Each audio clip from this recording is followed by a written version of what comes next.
Assalamualaikum warahmatullahi wabarakatuh. Alhamdulillah rabbil alamin. Allahumma salli wa sallim wa barik ala sayyidina Muhammadin wa ala alihi wa ashabihi ajma'in. Alhamdulillah, pada kesempatan pagi hari ini kita bisa melanjutkan di pertemuan bahasa Arab ya. Alhamdulillah alladzi tatimmu shalihat ala ni'matillahi subhanahu wa ta'ala bi kulli iman wal islam. Alhamdulillah wa qulu qawlan alhamdulillahi rabbil alamin. Kita mulai dengan basmalah. Bismillahirrahmanirrahim. Wassalatu ta'ala yarzuqna ilman nafi'a wa amalan mutaqabbala wa yarzuqna ya Allah min alladhina yastami'una al-qawla fayattabi'una ahsana. Rabbi zidna ilma warzuqna fahma wa alhiqna bis-salihin amin ya rabbal alamin. Baik, syukran jazilan ada khidmatikum fi hadzal yaum, atas kesempatan pada hari ini kawan-kawan yang berbahagia. Alhamdulillah mungkin sudah dikirimkan PR-nya. Belum saya cek karena ini langsung bikin di pagi harinya ya. Hari ini kita akan melanjutkan pertemuan ke berapa ya hari ini. Saya kalau masalah pertemuan itu kadang lupa ya karena tidak mencatat. Jalan aja ngalir aja. Ya bahkan absen pun kadang ya bisa kadang lupa juga absen kawan-kawan itu. Ya, yang penting saya bilang insya Allah hadir aja ya. Selama dia tidak bilang izin atau sakit ya saya hadirkan saja. Toh pembelajaran yang paling ikhlas itu ya sekarang ya, dimana nggak ada pakai kuliahan kelas tapi hadir gitu ya. Ya mungkin cenderung pada keahlian ikhlasnya itu di bidang dia hadir bukan karena absen, dia hadir bukan karena saya, tapi karena emang dia mengharap ridha Allah Subhanahu wa taala. Gitu aja ya. Nah, itu tujuan daripada berkah atau tujuan daripada menuntut ilmu ya. Niatnya memang benar-benar ikhlas, bukan karena nilai, bukan karena ijazah, bukan karena gawian, tapi karena memang Allah yang memberikan kita suatu umur untuk menuntut ilmu padanya. Pada menuntut ilmu itu sifatnya bukan hanya sekadar belajar tapi juga mengenal Allah ya, untuk beribadah pada akhirnya. Masalah rezeki itu urusan Allah, yang penting kita berusaha maksimal ya, itu saja. Baik, silakan kita simak materi hari ini. Saya akan share screen. Sekarang masuk ke bab yang kelima. Ini sudah yang kemarin. Masuk ke bab kelima, talibun nasyid, pelajar yang rajin ya. Yang pertama adalah zuhur kemarin, asar, nasyitun, rajin, madatun, kitabun, al-wajibul manzili, mudah-mudahan sudah hafal ya.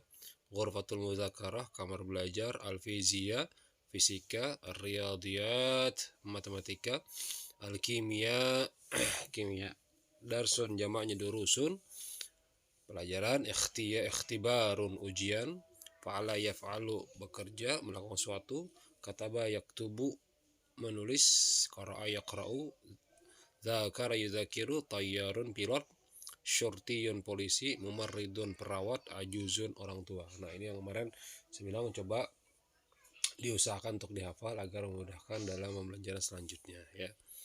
Kemudian juga ada dialog kemarin, aina aliyun huwa fi ghurfatil muzakarah, sampai selesai.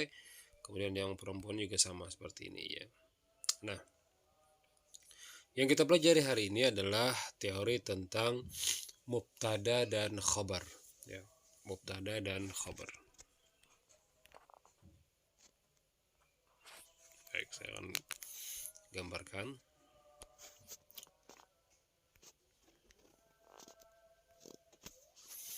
Mubtada dan khabar itu terdiri dari dua kalimat, dua kata dalam satu kalimat, maaf. Dua kata dalam satu kalimat ya. Mubtada itu biasanya di awal kalimat.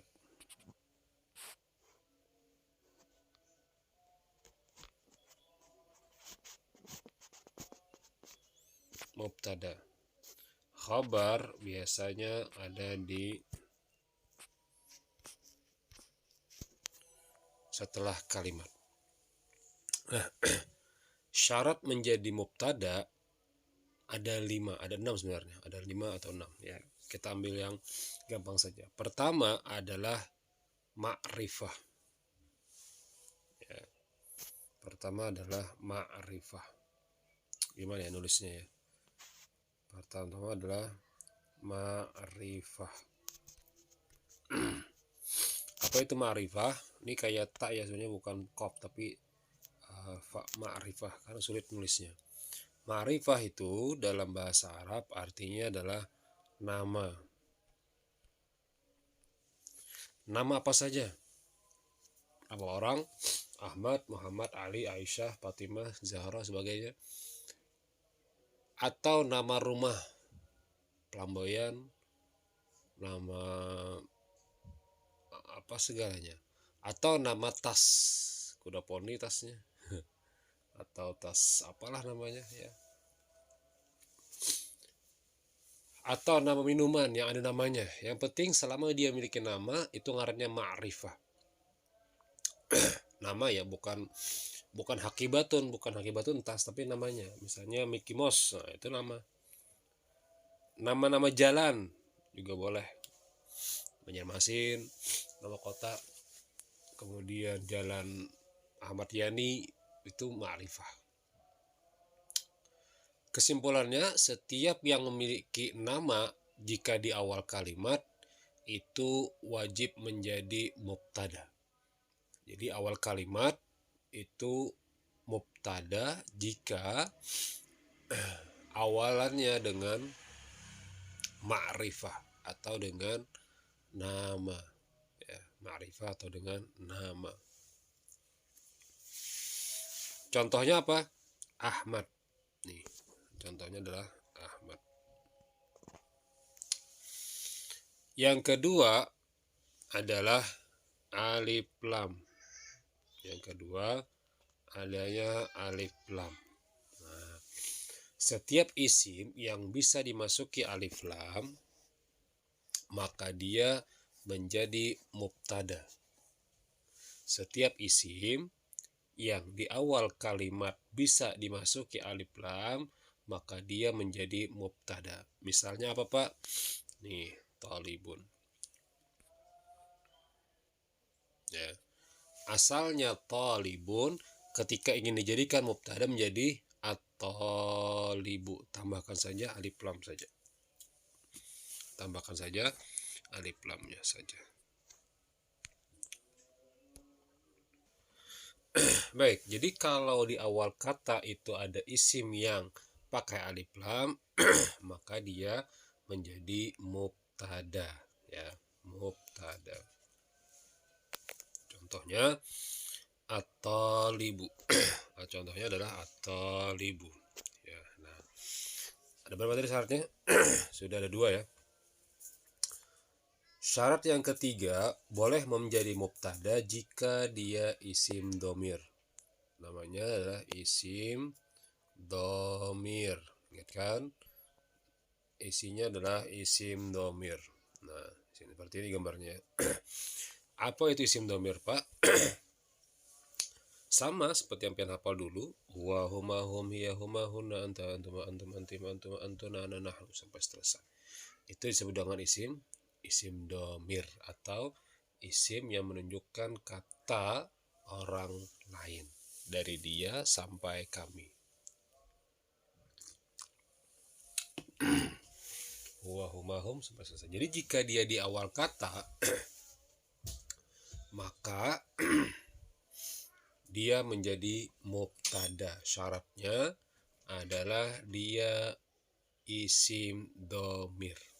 Ya. Nomor 3. Nomor 4. Syarat yang keempat adalah isim isyarat. Isyarat.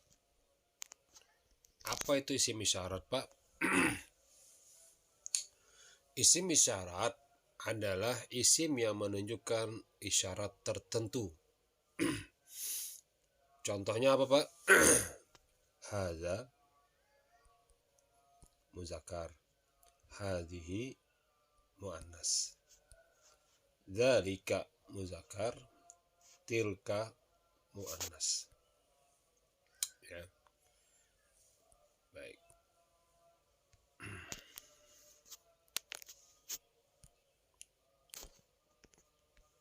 Nah, jika kalimat itu di awal kata, misalnya hadza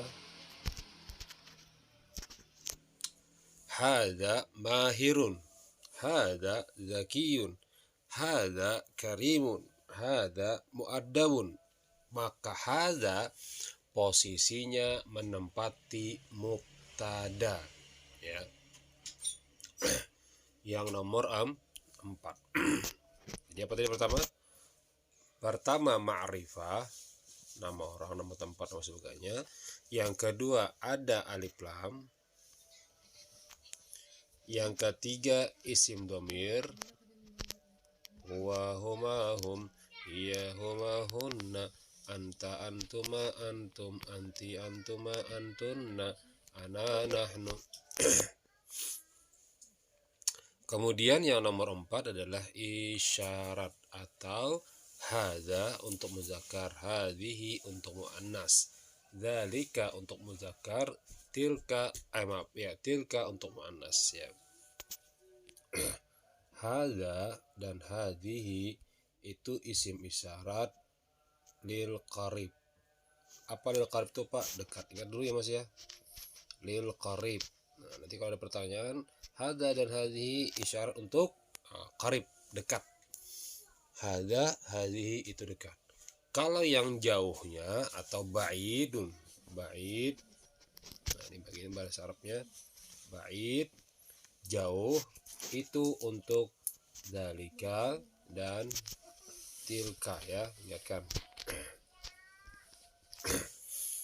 Jika qarib itu hadza dan hadhihi, dan lil ba'id itu tilka dan dzalika. Jika di awal kata, maka itu menjadi sebuah kalimat yang dinamakan dengan mubtada, ya, mubtada. Ini yang nomor 4. Silakan pian catat biar jangan lupa. Kalau lupa lagi diulang-ulang saja. Mubtada yang nomor 4 adalah isim isyarat. Nomor 5. Apa nomor 5? Nomor 5-nya adalah, nah, yang nomor apa tadi? Nomor 5 adalah isim mausul, ya. Isim mausul. Apa itu isim mausul, Pak? Ya, sekedar kita tahu saja, meskipun tidak ada di sini, minimal tahu dulu, yaitu yang awalannya nanti alladzi jika dia muzakkar, allati jika dia muannas, ya. Namanya isim mausul. Nah, isim mausul atau isim sebagai penyambung, isim penyambung. Jika dia di awal kalimat, dia menjadi mubtada. Tapi ini belum dipelajari, tapi minimal tahu dulu lah, ya. Terakhir ada namanya idhofat, nomor 6. Idhofat ini juga belum dipelajari, tapi minimal tahu dulu. Apa itu idhofat, Pak? Idhofat itu adalah penggabungan dua kata menjadi satu kata. Misalnya, saya hapus dulu.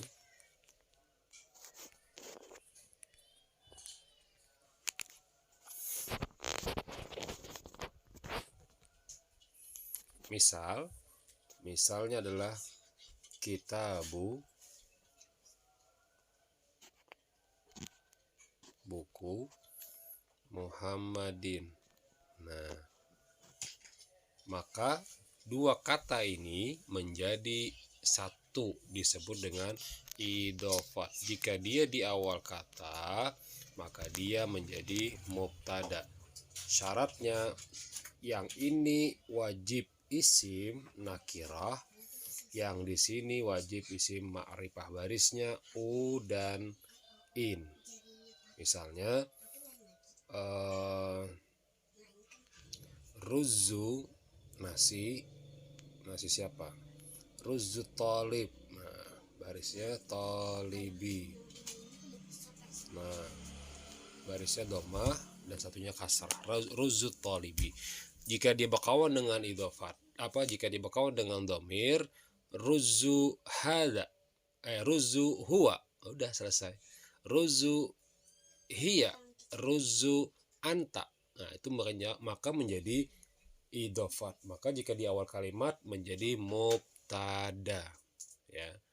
Atau nanti dia beridhofat dengan isyarat, ruzu hada, ruzu dzalika. Nah, itu namanya idhofat dengan isim isyarat. Nah, itu salah satu contohnya ya. Baik, kembali ke topik. Contohnya adalah Ahmad nasyitun. Nah, jadi syarat mubtada tadi ada 6. Apa saja? Alamiah atau nama orang. 2, alif lam. Alamiah ya, namanya alamiah, saya lupa dari awal tadi. Nama orang itu atau nama tempat itu disebut dengan alamiah, ain, lam, mim, ya, dan ta marbuta. Alamiah. Ya, nama tempat, nama orang, seterusnya. Yang kedua adanya alif lam. Yang ketiga isim domir. Yang keempat isim isyarat. Yang kelima isim mausul. Yang keenam idhofat. Nah, itu ya. Contohnya apa, Pak? Ahmad at-talibu huwa alladhi dzalika dan kitabu Muhammadin. Silakan pian resum supaya jangan lupa. Nah, syarat yang kedua adalah adanya khabar. Setiap mubtada wajib ada khabarnya. Khabar lebih simpel dibanding mubtada, yaitu syaratnya adalah jika dia ada tanwin. Dah selesai. Wajib khabar itu ada tanwin. Berarti khabar kada boleh nama orang, Pak, kada boleh. Khabar kada boleh isim syarfa, ada boleh, karena dia bukan tanwin atau bukan nakirah.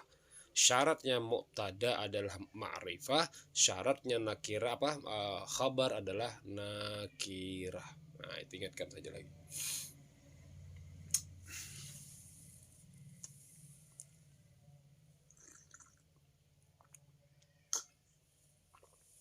Gitu ya. Baik. Contoh Ahmad nasyitun. Ahmad mubtada, nasyitun khabar. Ahmad mahirun. Ahmad mubtada, mahirun jadi khabar. Ahmad zakiyun. Ahmad mubtada, zakiyun khabar. Ahmad karimun. Ahmad mubtada, karimun khabar. Ahmad muaddabun. Ahmad mubtada, muaddabun khabar. Huwa talibun, huwa mahirun, huwa zakiyun, huwa karimun, anta muaddabun. Terus silakan pian contoh tulis supaya jangan lupa ya contoh-contoh tadi. Kalau bisa sih bikin sendiri contohnya, misalnya Aisyah tayyaratun. Nah, itu artinya Anda maulah seorang. Aisyah seorang pilot perempuan. Nah, atau Aliyun mumarridun. Nah, Ali seorang perawat. Nah, Aliyun mubtada, mumarridun sebagai khabar. Sering-sering latihan seperti itu saja. Atau huwa mumarridun, hiya mumarridatun, dzalika mumarridun, tilka mumarridatun. Nah, seperti itu latihannya. Ya, isyarat, domir, dan alif lam serta alamiah. Nah, itu sesering. Tapi kalau mausul jarang ya. Idhofat belum kita pelajari. Nanti ada segmen tersendiri tentang idhofat. Jadi contohnya apa? Mubtada wajib ma'rifah, khabar wajib nakirah. Gitu saja kesimpulannya ya. Baik. Kalau muannasnya bagaimana? Ya udah gantikan saja sebelahnya menjadi tak marbutah. Safiyah, ada nama misalnya Nashwa, ada juga namanya Askia, Nasyitatun. Nah, muannas tuh ya. Nasyitatun. Lala nasyitatun. Aira nasyitatun. Mahiratun, cerdas, mahiratun, zakiyatun, pintar. Askia mahiratun, orangnya sangat cerdas. Naswa karimatun. Naswa orangnya mulia, murah hati, tidak pemarah. Askia muaddabatun, dia seorang yang beradab, berakhlak baik, tidak marah-marah. Nah, seperti inilah jika sifatnya muannas atau perempuan. Nah, ringkas gitu aja sama kayak tadi. Nah, sekarang kita masuk teori yang kedua, yaitu naat atau sifat. Apa itu sifat, Pak? Sifat itu bisa masuk ke mubtada khabar. Mubtadanya Ahmad, sifatnya nasyitun. Ya, sekarang bagaimana caranya? Nah, caranya adalah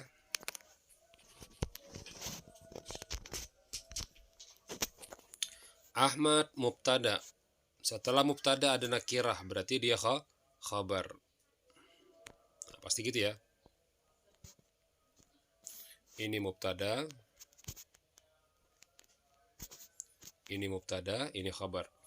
Mubtada, khabar, terus ini jadi apa? Sembulatan ini, Pak. Nah, semuanya ini menjadi sifat. Sifat, ya. Menjadi sifat. Baik. Maksudnya bagaimana, Pak? Nah,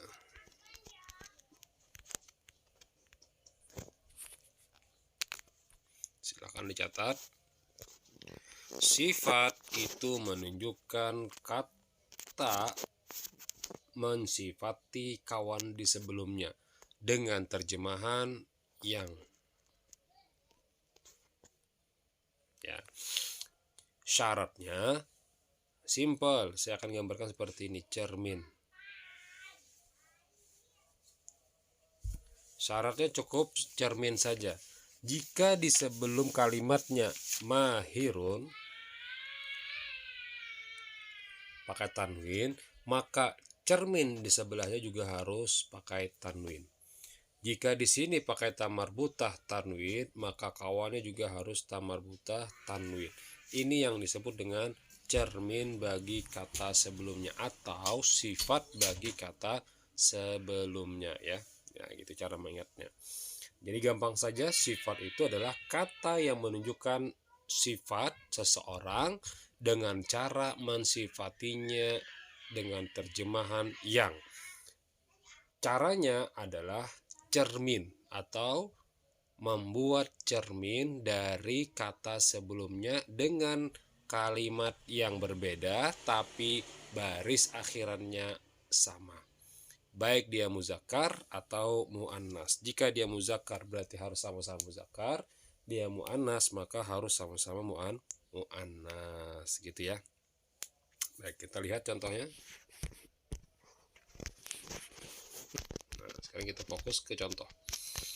Ahmad muwazzafun nasyitun. Nah, sama kan cerminnya?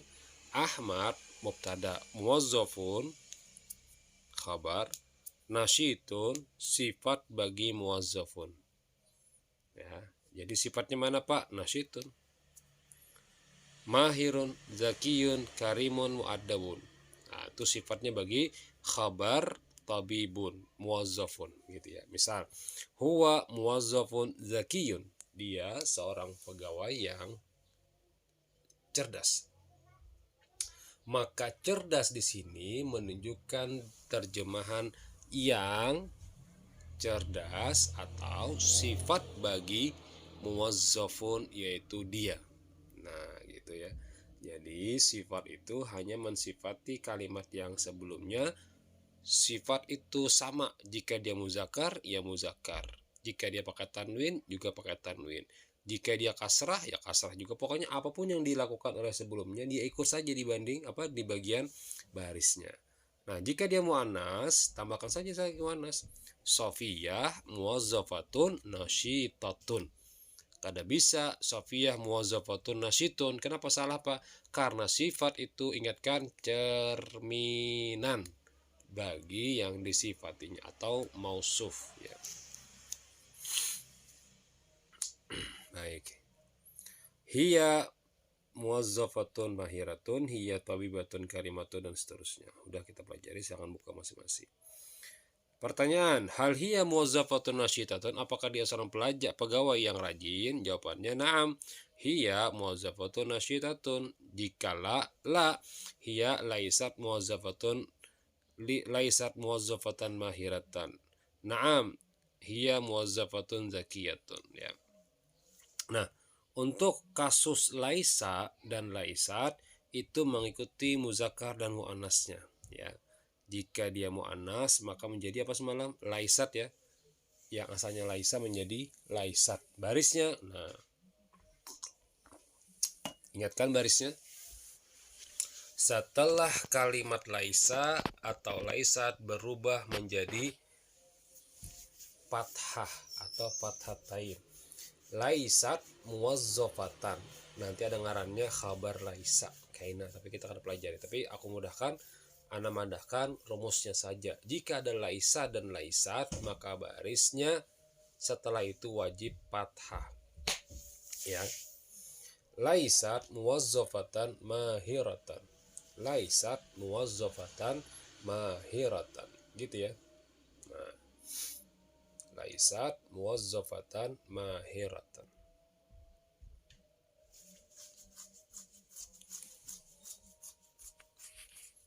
Silakan kawan-kawan tulis ulang materi ini.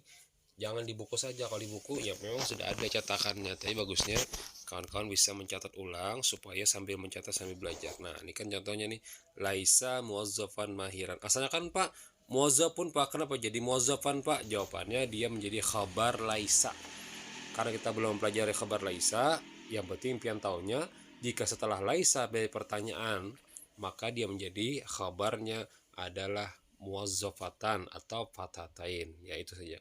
Kalau dijawab dengan laisa muwazzafun mahirun, salah, karena jawabannya dia harus laisa muwazzafan mahiran, karena rumus laisa merafakkan atau mendomahkan isim dan menfathahkan nasab, yaitu rumusnya. Tapi kita akan belajar masih, tapi tidak apa-apa, yang penting tahu aja rumusnya. Jika ada laisa pasti barisnya an, gitu aja ya.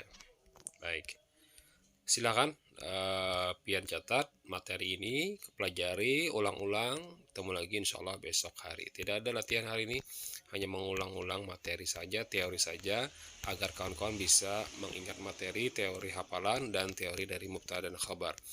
Nah, bagusnya, Anda sudah dikirim, bagusnya pian bikin sendiri.